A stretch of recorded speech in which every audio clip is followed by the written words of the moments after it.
Welcome back to the Oscar Project Podcast, the show where I discuss Oscar-nominated films year by year.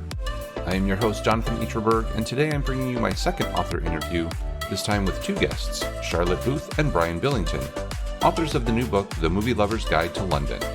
I received some great feedback on my first interview with Mia Mask a few weeks back, so please be sure to go back and listen to that in case you missed it. Please also subscribe to the Oscar Project in your podcast player so you can get all the newest episodes as soon as they are released. If you like the interview and want to hear more, please consider leaving a rating and review in Apple Podcasts or Spotify. Charlotte Booth is a professional writer of history books, including The History of the Undead and How to Survive in Ancient Egypt, and was also an extra in a Bollywood movie. Brian Billington is an IT professional, amateur photographer, and a lover of movies who enjoys working out where those movies were filmed. Over the years, they've created personal movie location tours, including Wales, Turin, and London, and decided it was time to share this with others. They join me today to talk about their collaboration, The Movie Lover's Guide to London. Charlotte and Brian, welcome to the show. Thank you for having us. Hello. So let me start off by asking just what prompted you to pick up this as a project to work on as a book? Was it really the love of films first, or the love of the city of London that piqued your interest?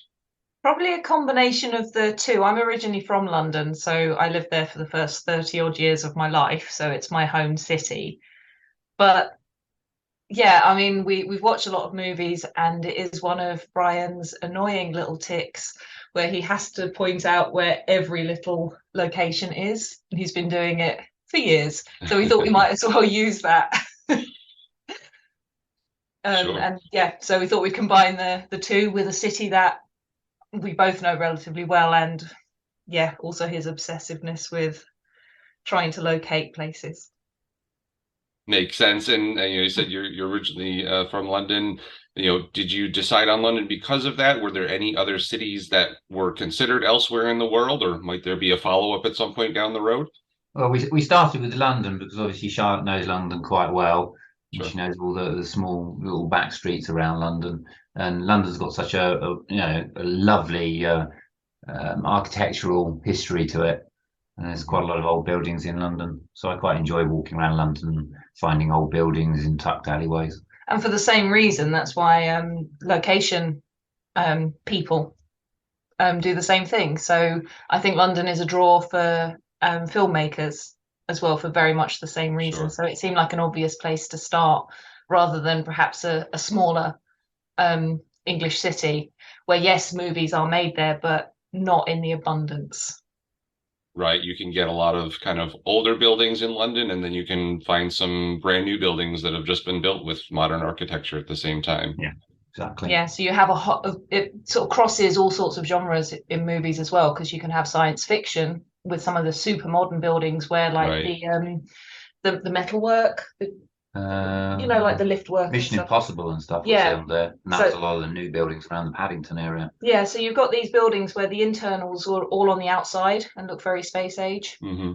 So you end up with this mixed genre of movies as well. Whereas if you go to somewhere like Wells, which we did the Hot Fuzz tour that we created around there, it's so old, you're only going to attract a certain type of movie maker there.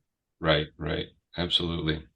And you're talking about those tours. I really liked that section of the book where you had all those different tours laid out. So if people wanted to try certain ones that kind of piqued their interest, they could do that.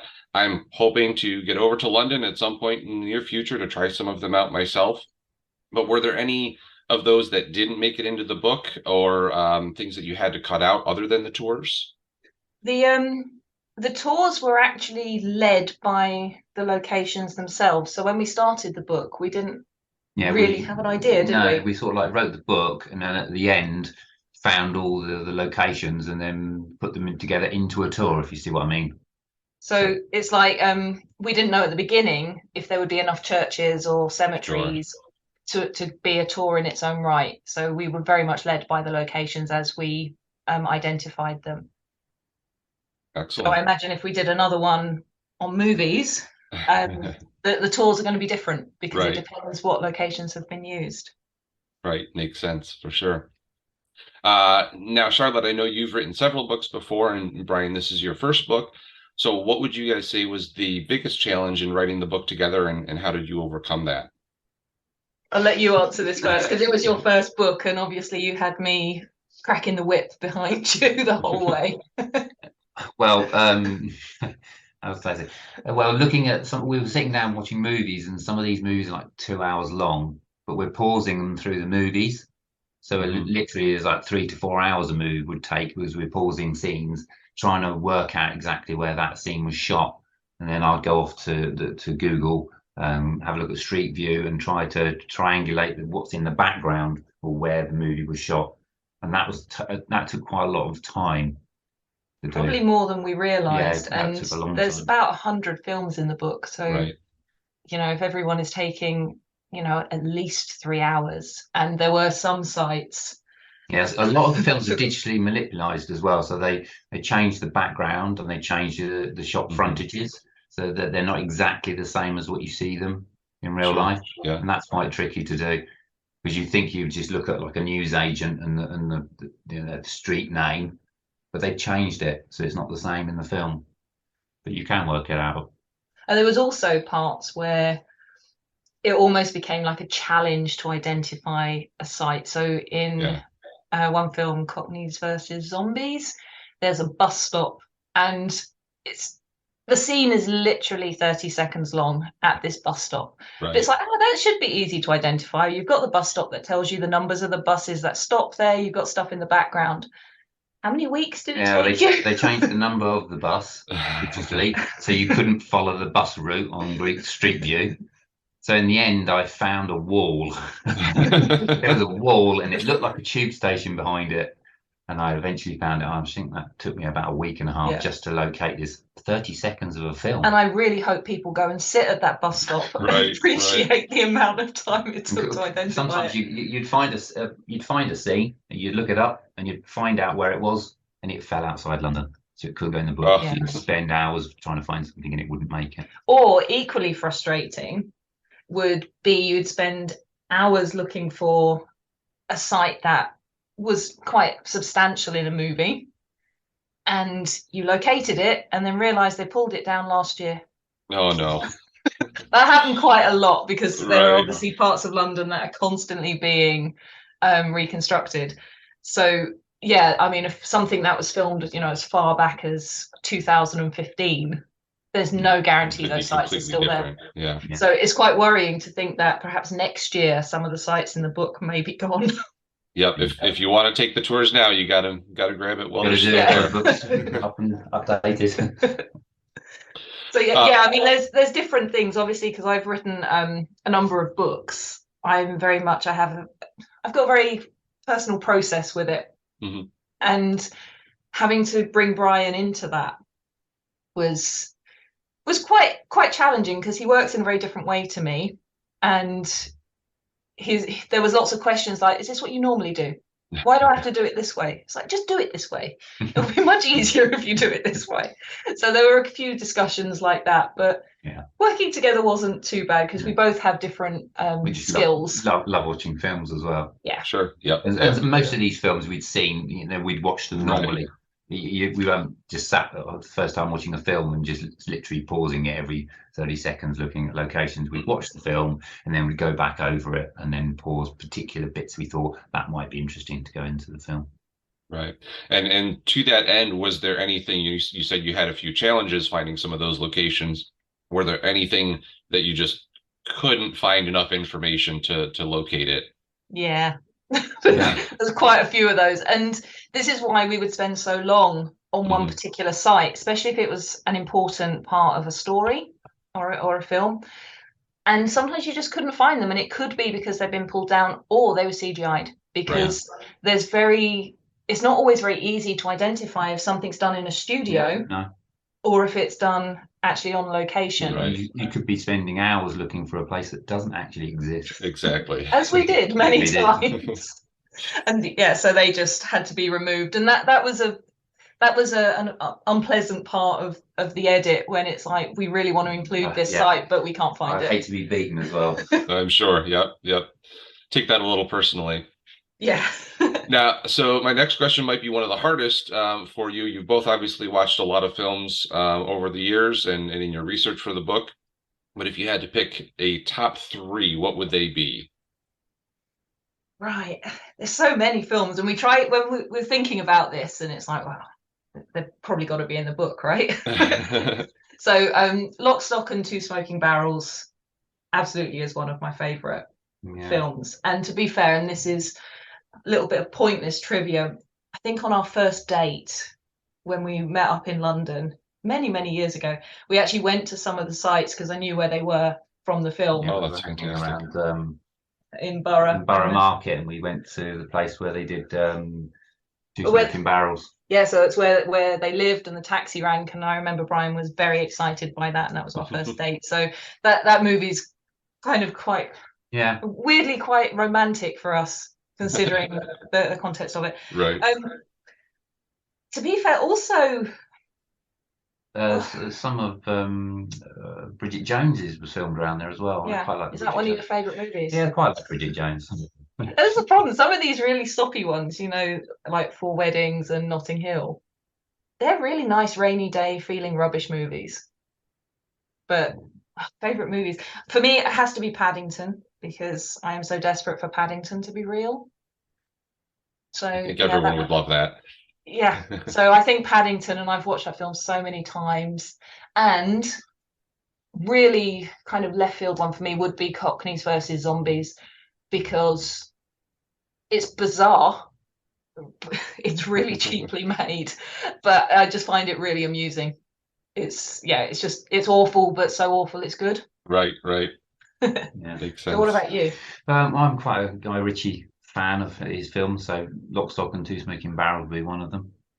And Snatch was quite good. Oh, the squeaky dog. Yeah, the squeaky dog in Snatch. That's quite good. And there's so many Bonds to choose from. I don't know which one to choose from. Filmed in London. See, it's easy for me. I don't like Bond. No, she doesn't like Bond. I made her watch some Bond films. It was awful. I had to watch them. Sensing some tension here. We'll move on off of that. Yeah, I'm not watching them again. So obviously the book's been out just for a little bit now, but have you heard from any readers, anybody hitting you up on social media or anything that have actually taken some of the tours or taken the book with them on their own trips that they might have had planned to London? Really frustratingly, no. We've had reviews, and I've had people message me saying, I absolutely love this book and looking forward to doing this tour, this tour, and this tour. One of my friends is desperate to do the pub tour, like the pub crawl. And it's like, if you do the whole thing on one day, you're going to be absolutely plastered. But unfortunately, I'm hoping that everyone is so excited when they're out and about with the book that they forget to take pictures and tag us in them.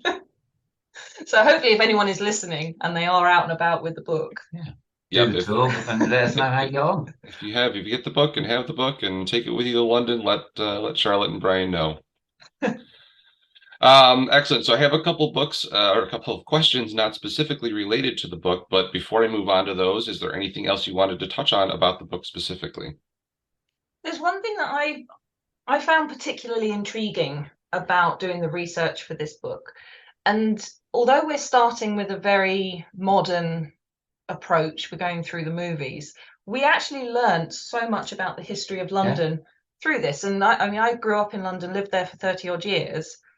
And I felt I was learning something completely new every time. You sort of like pick an area or a place in London, and you end up going down a wormhole, and you end up finding things about a location. Yeah. The Goldfinger one. Oh yeah, where there's a brutalist building designed by it's at Hampstead Heath somewhere, isn't it? Somewhere like that. I forgot where it is. But by Goldfinger.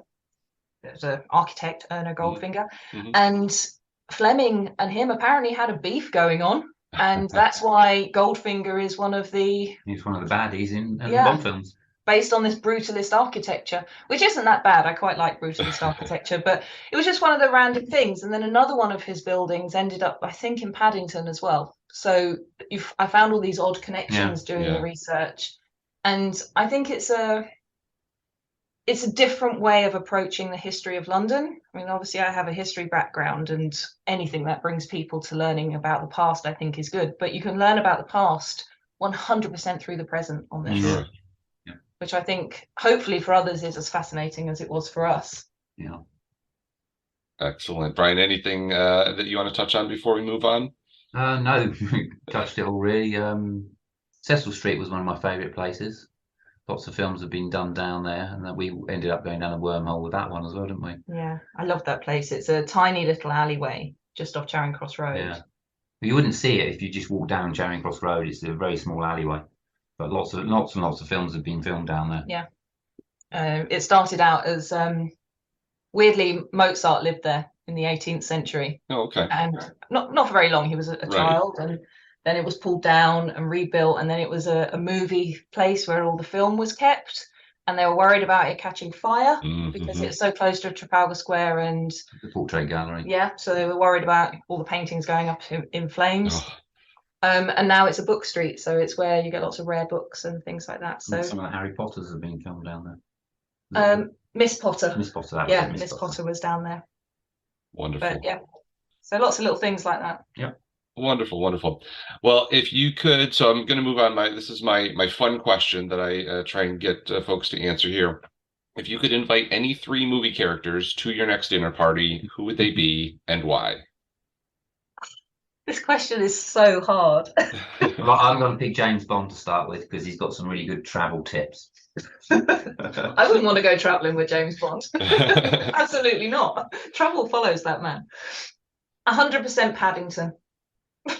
Make sure you have, what is it, marmalade? Yeah, marmalade sandwiches. I mean, the house would be destroyed. The dinner party would be in chaos, but it would be hilarious. I'm going for Billy Mack off of Love Actually. Make sure you got the wine in. Yeah. He'd make a good dinner guest, I think. Good in. Yeah. Entertaining, I think. Entertaining, yes. There you go. I would quite like Beatrix Potter. I know obviously she's a real person, but the Beatrix Potter represented in Miss Potter seems like she could be a really interesting person, quite powerful for a woman of her age, and she bought most of the Lake District and she likes bunnies. And I think her and Billy Mack. Yeah, that would be a really interesting dynamic. Interesting. Yeah, part of it, you have to think of who else you're inviting and what the dynamics would be. Yeah. That's why I picked my third one is Scarlett from 4 Weddings and a Funeral. Oh, James Bond would be hitting on her. Yeah, he'd be hitting on her. And she's quite quirky. And Billy Mack would probably Billy be Mack hitting on as her well, too. And I think maybe Christine Keeler would be an interesting character to have from the Scandal. But yeah, another real person. But I bet she's got some interesting gossip to share. Yeah. Not that Paddington would care about that. Miss Potter would be absolutely horrified at the stories. But yeah, don't ever come to dinner at our house. Dinner party would be one. Oh no, I think I'd quite enjoy this dinner party. There's a good mix of characters there. I have no idea what I'd serve for dinner. Marmalade sandwiches. All there around. you go. Yep. And some martinis, shaken not stirred. Yeah, exactly.